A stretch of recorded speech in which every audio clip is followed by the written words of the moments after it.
If you like Psych with Mike, here's a couple of ways that you could really help us out. You could subscribe to the show on Facebook, Twitter, and TikTok at Psych with Mike. But the two things that would really, really help us out is subscribing to us on YouTube, search Psych with Mike, but also going to Apple Podcasts and leaving us a review and a comment.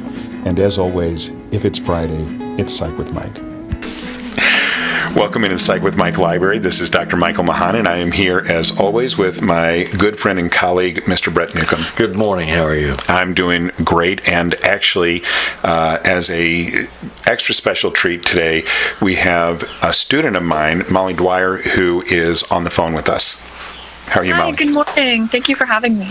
Well, I appreciate you being willing to do this, and so for the people who are either watching us on the YouTubes or are listening to the podcast, Molly is currently a student of mine, and one of the projects this semester was to go out and make a podcast of their own having to do with adolescent psychology / development, which is this semester's class.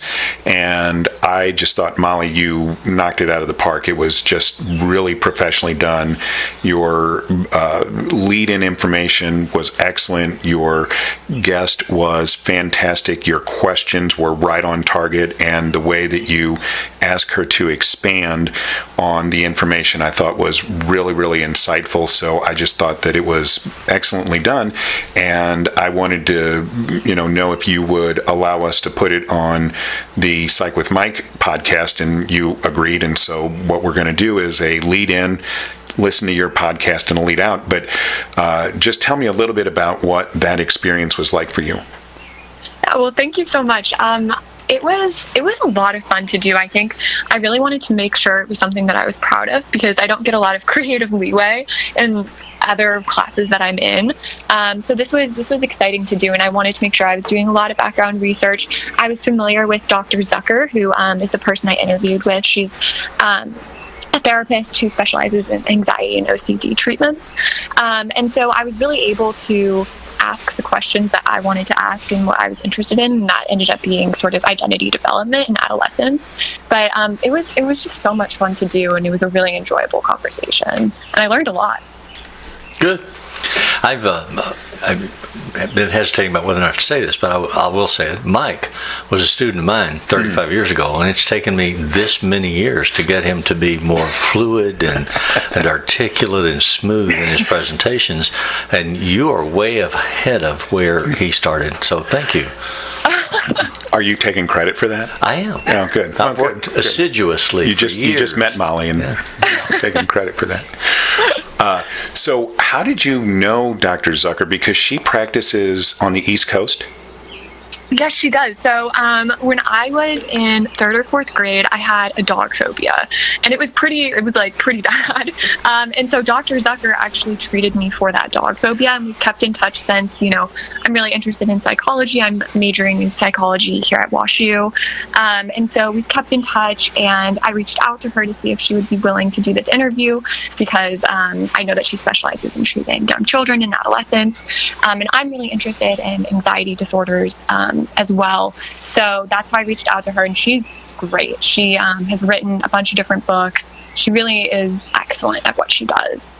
Well, she was excellent in the interview. I didn't know that background, so that's I'm glad that you shared that. That's really interesting. Yeah.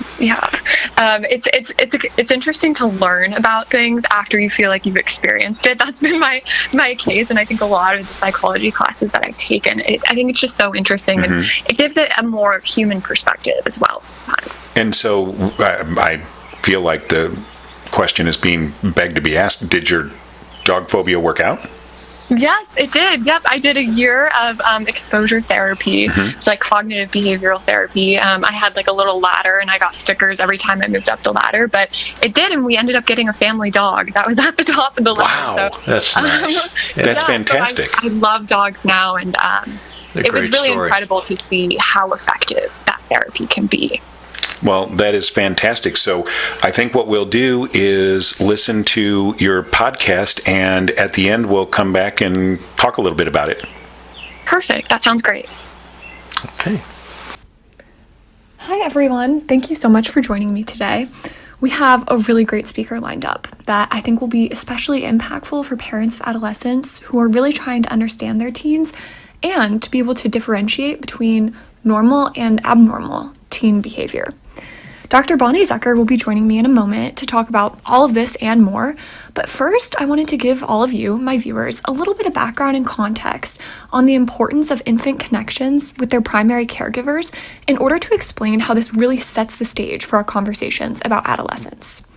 Erik Erikson created a theory of psychosocial development, which can help us understand why the connection between an infant and primary caregiver is so important and will have lasting impacts on that child for the rest of their lives and shape their personality and worldview. Erikson's theory basically describes 8 stages that an individual goes through, each one with a psychological task that an individual must accomplish or overcome. According to Erikson, the first stage of this psychosocial development is the trust versus mistrust stage, which begins at birth and lasts until your child is about 18 months old. This is a vital period of time where an infant learns if adults can be trusted. Babies are completely dependent on their caregivers, so how a caregiver treats their infant will have a tremendous effect on that child's mental health. The baby will learn a sense of trust if the caregivers are sensitive and responsive. In this case, the baby would see the world as safe. But if the baby's caregiver is unresponsive and doesn't meet the child's very basic needs, that infant will learn mistrust and see the world as unsafe and unpredictable. According to Erikson, building trust is a critical part of a child's social and emotional development, and the caregiver has the ability to shape their child's personality and how that infant will see the world. So, how does this relate to adolescence, and why am I giving you this background information before we jump into how adolescents think? I'm telling you all of this because your child will carry this trust or mistrust with them into adolescence, and it can have a profound impact on how your adolescent thinks about and sees the world. We have to understand how prior psychosocial development impacts the way an adolescent behaves. Erikson goes on to describe several other important stages in development, including the identity versus role confusion stage, which takes place during adolescence, where teens begin to ask themselves existential questions like, what is the meaning of my existence? And as you'll hear from Dr. Zucker in a moment, adolescents feel things more intensely, so this can cause a lot of anxiety. But the big takeaway here is that even though we're going to talk about how adolescents think, and when this thinking becomes more than just typical teen behavior, we must also always acknowledge and recognize that prior psychological development impacts the way our children act and behave. So with that, I'm going to introduce our guest. Joining me now is Dr. Bonnie Zucker. Thank you so much for being here with me today to answer some really important questions that I know our viewers and parents out there are really going to appreciate. So just to get things started, could you just briefly describe who you are and your background in terms of working with adolescents? Sure, and I just want to let you know how happy I am to be here, so thank you for this opportunity. And I'm a licensed psychologist in Maryland. I practice in Rockville, Maryland, and I specialize in cognitive behavioral therapy for children and adolescents. I love working with teenagers, and my practice is really about treating anxiety and OCD. Perfect. Thank you so much. So before you came on, I was just explaining a little bit about how important previous psychological development is and how this can really shape the worldview of adolescents.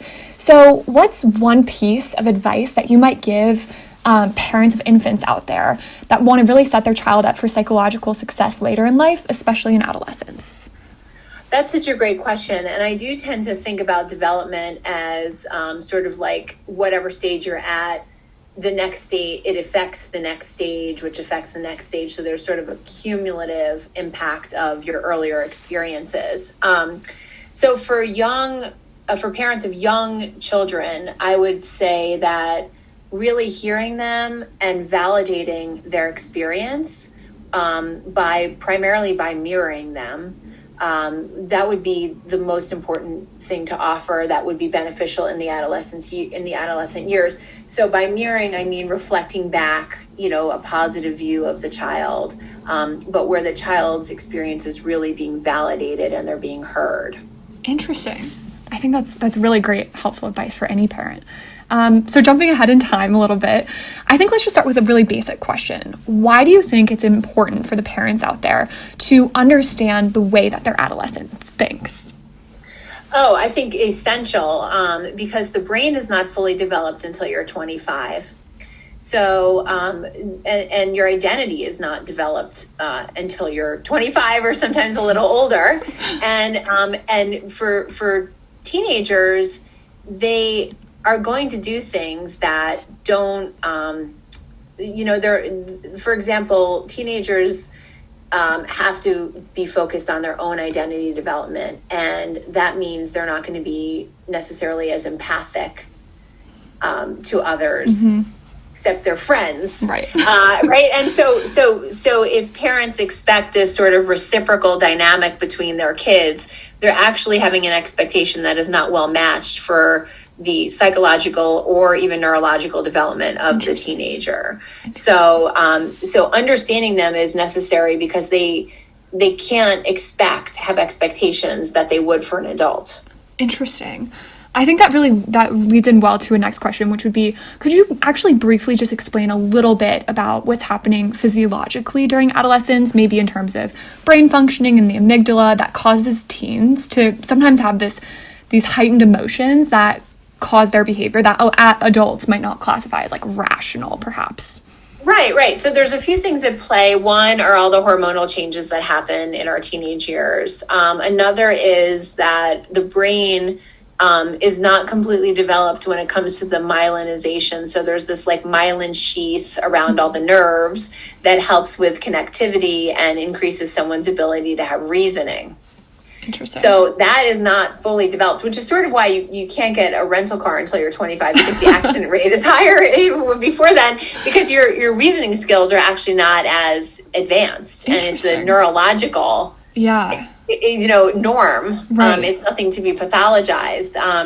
And you can have, because of the lack of reasoning, you can have overreactions and firing of the amygdala, which is separate from the prefrontal cortex purposely for our survival. But during adolescence, you can get these huge overreactions that neurologically make a lot of sense, but pragmatically, parents are often shocked when their teenagers act a certain way. So I think it's important to have the neurological understanding that this irrational behavior is actually quite understandable. Right.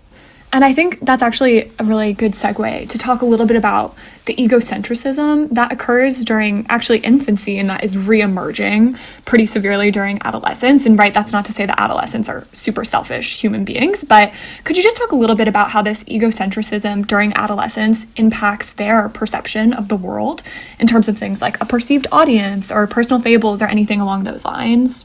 Sure. So egocentrism is necessary because you're developing your identity, and you can't develop your identity if you're spending too much time in the perspective of other people. You almost need to be like appropriately narcissistic where you see things from your angle and your perspective only, because it's supporting your identity development. It's almost like we have to have all the eggs in this basket of figuring out who we are. Yeah. That if we put our attention to other people's perspectives, it's going to compromise this raw experience that we need. And in terms of what did you ask me about the perceived audience? Yeah. Mm-hmm. So tell me more about that. It's the idea that you're thinking everything you're doing, that there's an audience for it. Yeah, right? And sort of like the anxiety that can create, and actually like how can a parent validate that anxiety that to them seems so completely irrational, but to that adolescent who is feeling as though everyone is watching every single thing that they're doing, which really people aren't. How does a parent tell them that's not true, but also validates their feelings that are very, very real? Right, absolutely. And it is, it's the main thing an adolescent wants is to not appear different. Right. So a lot of times all this attention is given to fitting in, and this hypervigilance, almost, if you will, of this like perceived, like thinking that people are examining your every move. Right. That I think the parent needs to validate that's what the teenager's feeling, without necessarily validating its reality. Yeah. So saying something like, I'm imagining it's really hard when you feel like everyone is looking at you. but remember there are 100 people there. Right. That, try to keep that in mind. So they might offer a little nugget, but that again is a very normal experience, not to be pathologized, because as they're figuring out themselves, they are feeling like everybody is looking at them. Right. And so I think that's also kind of ties into social comparisons a little. That again is like really prevalent during adolescence. I think an interesting question that parents would be interested to know is, when do these social comparisons that occur and that are common and that you talk about, like, that's not to be pathologized because that's a typical behavior, when might this actually turn into something that isn't typical and that resembles an anxiety disorder or psychopathology? And is there actually a way for a parent to tell the difference, or is that something that they need to take their child to a professional before, or like when do they know to do that? Yeah, that's a great question. So when we think about, social comparisons are, again, very typical, like you said, in adolescence. And we do try to encourage people to have relative comparisons, not normative comparisons. So a relative comparison is how do you do compared to yourself? And a normative comparison is how are you doing compared to everybody else? So when someone makes too many comparisons, it can fuel perfectionism. It can fuel anxiety, specifically social anxiety, where then you start to see an impairment. Someone who doesn't take any social risks, someone who's really quiet, doesn't put themselves out there, avoids social situations because of fear of these comparisons. So when you start to see an interference or an impairment of any kind, that's the cue to get psychological help. Because therapy is, generally always a good thing. Right. I'm a psychologist, so that's what I think. But I think it's helping them navigate when things cause an interference. Right. That's your main thing. And you can also see it with body image concerns. Interesting. So when teenagers are spending too much time, and it's for males and females, focusing on their appearance excessively and comparing themselves to people who have these ideal figures or images, and it becomes to really skew their ability to just be comfortable in their bodies. That's another sign that you would want to go for therapy. Right. Interesting. It's interesting also too that happens for boys and girls, like young men and women. Yeah, so body image concerns are prevalent in both male and female, and then also 25% of eating disorders are biological males. Interesting. I definitely did not know that. So I guess kind of we've been talking a lot about identity, sort of. A lot of this is about identity development. And so an important part, and I was talking to my viewers about this beforehand, is sort of these existential crises that adolescents begin to have, which are common, and sort of questioning, what's my meaning, what is my purpose in this world, and all of that's heightened. And this can cause some anxiety, but a certain amount of anxiety around this I think is pretty typical. So again, along the similar lines, when does this typical anxiety turn into something that's unhealthy, and how might you know that it's actually causing an impairment in your child? Sure. So the existential questions are actually very useful for the adolescent years and identity development of who am I, will I make it in the world? What will I do in the world? And so when those questions trigger a little bit of anxiety, it's okay, because that fuels the drive to figure it out.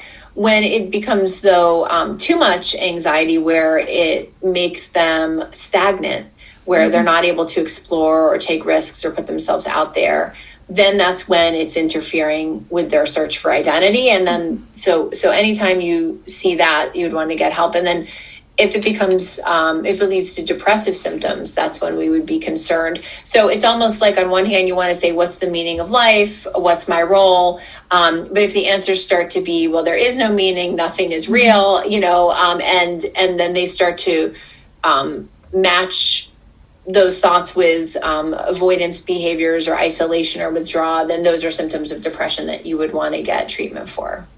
That's really interesting. I've never thought about depression being that closely connected to identity, but that makes a lot of sense, that would be a very close tie, and how that's happening in adolescence in particular. And I think, sort of going off of that, what might be your best piece of advice for a parent out there that's looking to really just maintain a positive relationship with their child as they enter into adolescence, which, as we've talked about, can be an emotionally turbulent and complicated period of development. How can a parent maintain that positive relationship? And what would you say to someone that feels as though it's disintegrating around them? Is that okay for a period of time to have that relationship be in tension?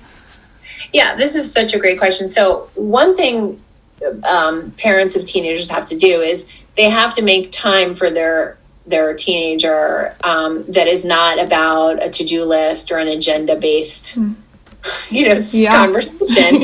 How is your schoolwork going? What's going on? When you see parents really asking all these questions and it feels like fishing, or it feels like then it shuts down part of the connection. So I think they need to be involved and invested and ask those things, but then there needs to be time when there's no agenda, and then they can just sort of give their adolescent the space to be who they are. And so I'm a big fan of like routine.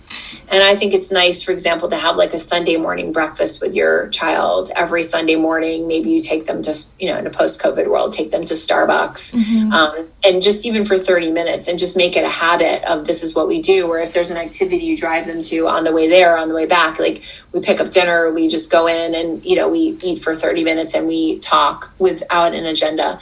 And if there's some disruption in the connection, that is normal because you have to differentiate. So in order for me as a teenager to be my own person, I have to differentiate from my parents, which means I will reject them to some extent. I'll find them annoying or too loud or that they dress strange or whatever. I will reject them. And parents, when they personalize that, then we have a problem. So we have to keep it normal and understand that this differentiation phase is needed and to be supported. Yeah. And I think that goes into, I think there's a common misconception among parents that teenagers don't really care what their parents think about them. And I think, that can oftentimes be the opposite. Obviously, peer relationships are very important during adolescence. But what would you say to parents that have that misconception that your teen doesn't actually care what you think of them? Yeah. So I would say that is 100% inaccurate, and that their parenting role still has a lot of weight, if anything, maybe even more importance, and that they need to be giving a very positive message and very validating message to their teenager.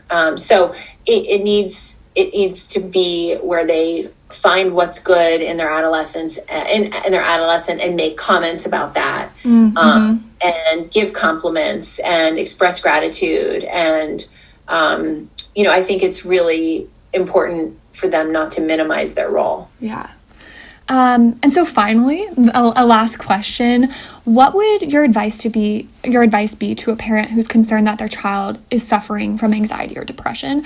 And how can they approach their child to have a conversation about going to see a therapist if that's something that's stigmatized to that child, which hopefully, as times are changing, it can become less so. But how would you recommend that a parent approaches that?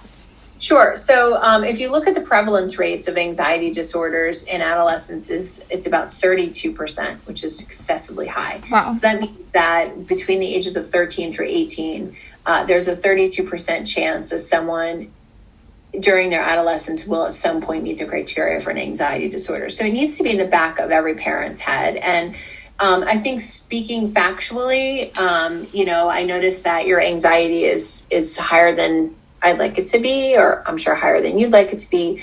There are people out there that can really help. There are like coaches, sometimes people, actually sometimes kids have said to me like in our lesson next week, and I'm like, lesson? This is therapy. And they're like, nah, it's kind of like, you're teaching me these skills. I feel like I'm in a class. To make it very normal, to really say, therapy is a great thing. Why don't you try it and see, what you can learn from it? But it's not an option to have untreated anxiety, just like it's not an option to have untreated strep throat. Right. We have to look at it in the same way. And the only reason we don't is because of the stigma and because of old school thinking that we know is not very useful, practical, realistic. Yeah. Well, thank you so much. This has been so helpful. And I know that my viewers are going to love this. So thank you so much for joining me. Thank you so much, Molly. This is great. Thanks. All right. Bye. Well, what a great conversation that was. I hope you all were able to take away some helpful advice about understanding adolescence, because I know I certainly did. We discussed topics ranging from identity formation, psychological development, psychopathology, to healthy parent-teen relationships. I think it's important to remember that all kids are different, and adolescence can be a turbulent time. But as a parent, your role in your child's life might take a new form, but it certainly doesn't change in its importance. The last takeaway I think it'd be interesting to leave us with is having a conversation about creating a therapy-positive household. Like Dr. Zucker said, there really should not be a conversation about whether or not to get treatment for anxiety, just like there isn't a conversation about whether or not to get treatment for strep throat. Personally, I think if we normalize talking about mental health with our children, this devastating stigma will slowly start to erode. Well, that's all I have for you today. I hope you found this information informative and useful. As always, if you have any comments or further questions, especially ideas about creating a therapy-positive household, please feel free to email those to me, and I will be sure to talk about them next week. Thanks, everyone. Okay, so I just have to say that I take absolutely no credit for what you have put together here, Molly, but I will say I am incredibly proud of the work that you did. Again, taking no credit for it, but I am really proud of what you put together. It just was phenomenal. What do you think was the most important thing that you learned from interviewing Dr. Zucker? I definitely think you can take partial credit, because a lot of you'll get a good grade. You don't have to say that. No. It's true, because Professor Mahone really honed in on this sort of, before we entered into the actual adolescence phase, learning about identity, social, emotional development that happens throughout childhood, and how every stage impacts a next stage of development, which I thought was really interesting. And so that was important for me going into this interview, was to make sure I was incorporating those pieces. And I wouldn't have done that had I not been in this class and learning what I've been learning. But separately, I think I learned a lot of interesting things that I didn't know, but I really thought what was powerful was what Dr. Zucker talked about at the end, sort of normalizing therapy and how we can do this for our kids. That was exactly what I was going to say. Comparison, she made a comparison about, it's not an option not to get treated for strep throat, just like it's not an option not to get treated for anxiety. And I thought that was a really powerful way to end the podcast. When she said that, I was like, holy cow, that's absolutely true. No one would not treat their child for a communicable disease, and yet we have this tendency to be reluctant to think of therapy as, well, the child should have to buy into it for it to be something that we require, and yet why? I mean, if we know that there's a problem, right, we should just mandate that, the same as we would say, you have to take amoxicillin because you have an infection. Well, but that's the same argument you have with parents that say, I'm not going to put my kid on drugs. You're not going to give my kid drugs because he's got ADHD. Right. And the conversation that you have as a therapist is, if your kid had an infection and needed penicillin, would you make sure that they got penicillin? Yeah. You have that conversation. Then you talk to them about the negative adverse impact on a child of having adults who don't like the child, but the child is behaviorally out of control, and send him negative messages about his self-worth and his acceptability when he's 6 years old or 7 years old. And other kids doing the same thing because they don't want to be on his play team or they don't be on his work team because he can't control himself. And if you put him on the medicine and it's the right medicine, you know immediately if there's a difference. And then that child doesn't internalize all of those adverse negative messages that are so horrible. And that scripting that was discussed gets readdressed right then. Right. It's the same conversation, Right. it's the same issue. And the other thing that for me was really, really impactful was, and this is something that I emphasize, that adolescents are at a different developmental stage than adults. And so assuming that your adolescent thinks the way that you do is a mistake. And they are experiencing the world differently because of their hormones, because of the advent of the amygdala and the limbic system. There's just a lot of different things that are going on that make them process information. The myelin, with the way she talked about the myelin sheathing and how that biologically is just a different structure than the adult brain, and you have to, as a parent, understand that so that you don't think that you're just trying to rationalize with an adult. Or to think that you know what your kid is thinking is a mistake. Right. Yeah, I think it's so crucial to understand and then give space and more leeway. I think parents have really, really high expectations of their teenagers, especially these days. And that's fair. You want to set high expectations, but I also think you don't want to set unreasonable expectations that don't meet the child or adolescent where they are developmentally. Right. So it's not reasonable to expect certain things out of adolescence. And I thought that was really interesting to learn about as well. We find working with adolescents that one of the more important things to do is to teach the parents that they have to learn to back off and give some space. And one of the ways that we do that is teach them, don't listen to what the kid says, listen to what the kid does. Look at the behavior. Because the kid will say, I don't care, I don't want to, that doesn't bother me. And then their behavior changes. So, they do care, and it does bother them.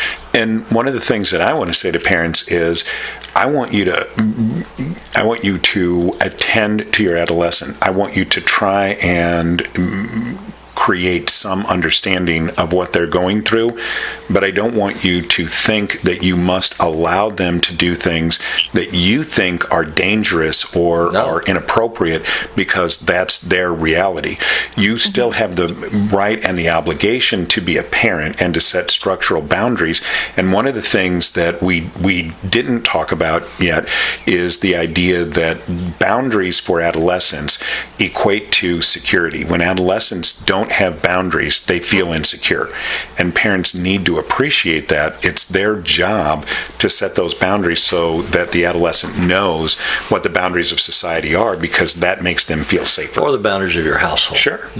You can't talk to your mother that way. You can't talk to your father that way. If you choose to do so, this is the consequence. So then they misbehave, they speak out, they talk inappropriately, and you say, okay, now you have the consequence. And they say, well, I'm really sorry. And you say, yes, I'm glad you are. I hope that you are. And I love you very much, but you're going to have the consequence because you chose the behavior. And you teach that it is a choice, that they have to learn how to make good choices. Yeah. So, Molly, is there anything in closing that you wanted to say or to add? I don't think so. I mean, I just want to thank you. This has been a really amazing learning experience for me, and I've enjoyed this class so much. So thank you so much. You are incredibly welcome, and I appreciate you saying that. So, as always, the music that appears in Psych with Mike is written and performed by Mr. Benjamin DeClue. If you have any questions or comments, you can always reach us at psychwithmike.com. You can find us on Twitter at Psych with Mike, on Facebook at Psych with Mike, and on TikTok at Psych with Mike. And as always, if it's Friday, it's Psych with Mike.